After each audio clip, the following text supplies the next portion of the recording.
give you 2 tips for your pentair intellichlor salt chlorine generator. Both of these tips are going to help you out. If you like videos like this and you haven't already subscribed, please hit the subscribe button and please also give me a like. The first thing is I'm going to show you how to check the life left in your salt cell. And all you're going to do is you're going to look at the more button. You're going to hold the more button down. As soon as you see the lights do that, you're going to let go.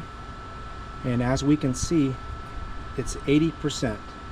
This is a fairly new cell. It looks like we have about 80% of the life left. The second tip is loosen this union here.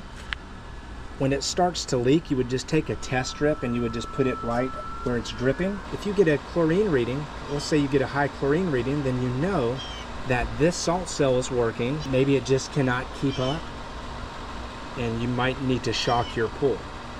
If you do not see a high chlorine reading from where it's dripping on the return line, this is the return line that goes back to the pool right here. If you do not see that, then you know that the salt cell is not working properly. Thanks for watching, and I'll see you in my next videos.